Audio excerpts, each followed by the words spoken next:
Do you remember the 2011 Western animated movie, Rango? Maybe now that I mention it, sure, but do you truly know Rango? Because if you don't, well, that's on you, buddy. Considering this movie is the last gift God gave us before packing up and leaving, you should have seen it by now. So no, I don't give a fuck about spoilers. Now, I've seen my fair share of animated movies, and after all this, I can very easily conclude that Rango is the most underrated animated movie of all time.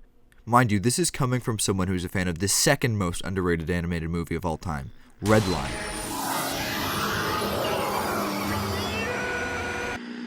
Believe it or not, Rango and Redline actually have a lot of things in common.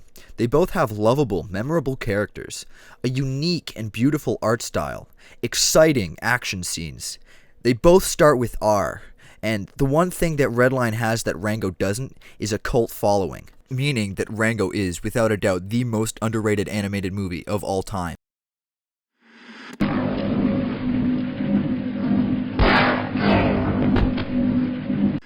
It seems that Rango will be forever left to the wayside of modern cinema, forgotten by its older audience as just some weird kids movie from almost 10 years ago now, and its younger audience would rather just watch Zootopia. Haven't seen him in a couple of weeks, but hey, you should come.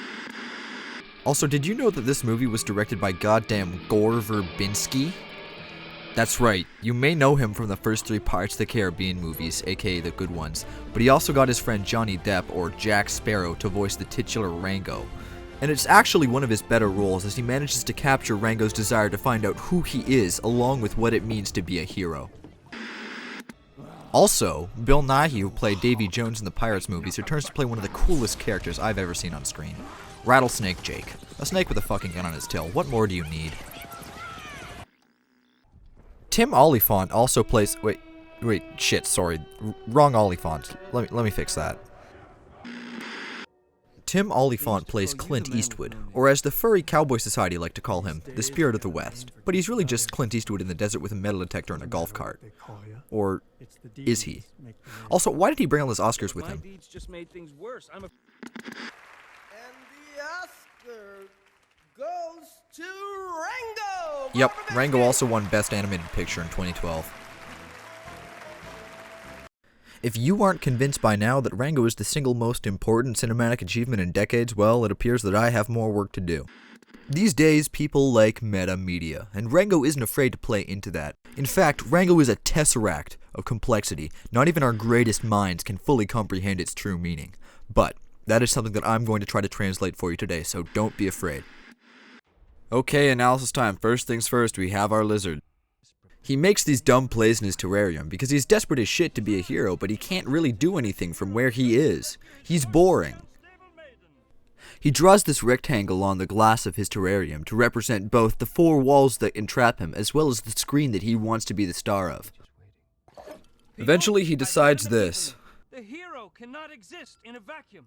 What our story needs is an ironic, unexpected event that will propel the hero into conflict. Yeah, this movie gets meta as shit. Then you get a Fear and Loathing in Las Vegas reference, cementing that this is in fact not a kid's movie. And after a foray into psychedelics, 2 different hawk chases, and a meeting with a very inconspicuous mayor, Rango is the sheriff of dirt, and his mystery can begin. Okay, I won't lie and say that Rango's mystery is as complex or dynamic as a movie such as, 2019's Murder Mystery with Jennifer Aniston and Adam Sandler. But the mystery in Rango isn't exactly the point of the film. The point is Rango's journey as a hero. As we saw earlier, he started off his journey as an actor, not a real hero. But as the spirit explains to Rango, doesn't matter what they call you. It's the deeds make the man. And as we know from earlier in the movie, the name Rango is entirely made up. What God Emperor Clint Eastwood teaches Rango is that he doesn't need to pretend to be a hero if he actually acts like one, if he goes back to the town and saves the people. Which is where the screen motif comes back into play, except this time it represents the story that Rango has got himself tied up into. And of course, no man can walk out on his own story. Okay, I think it's about time we moved on from the big brain stuff. Okay, by the way, Rango is also one of the most consistently funny movies I've ever seen. It's not like it doesn't have, pee-pee poo-poo jokes for kids, but ultimately, almost every joke is underlined with something that'll be more adult. It gets you laughing at jokes that you usually wouldn't be, so it's kind of refreshing, actually. If you want to find the funniest part of Rango, well, in my opinion, you don't have to look much farther than the campfire scene. Pretty much every line said here is funny as shit just because of the sheer absurdity of it. That ain't nothing. I called up a whole tribe of pygmies. They started looking at me weird. I remember them. They was quite friendly. I'm going to go on a limb here and say that no standard run-of-the-mill child knows what a pygmy is. Meaning they also wouldn't know why a cat should not be coughing them up. Meaning this joke is approved, not for children. What is that? I think they's thespians. Thespian? That's illegal in 7 states. I don't need to explain why this joke isn't for kids. And oh yeah, just take a gander at those visuals. Be it gunsmoke or god rays in the saloon scene, or the warm light of this fire at night, along with whatever Rango's doing there. Or this eldritch horror, Rango never fails to leave your jaw dropped. For a movie made in 2011, Rango does more than just stand up. It looks better than a lot of movies made today. Holy shit. Every time I watch this movie, I have to take breaks every couple minutes so I don't hyperventilate out of how stunning it is. And well, if we want to talk about stunning, I guess I should talk about this. Because yes, Mr. Tinyface, that Toad just one-handed shooting and swing cycling a lever-action rifle while hanging off the side of a cart is a little bit more badass than it's allowed to be. So let's watch that one more time. Just sit back and take it in this time. Oh yeah. There we go.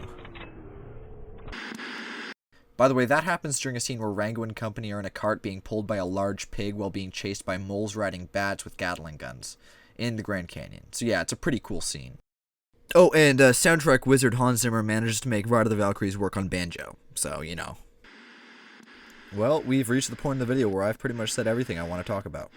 So I'd like to shout out both Josh Keefe and Cosmodor for making more, review-based videos about Rango and less just a meme fest, but other than that, if I were to conclude this video and what I've said previous, I'd probably just say this. Rango is, without a doubt, the most underrated animated movie of all time. Alright, I'll see you later.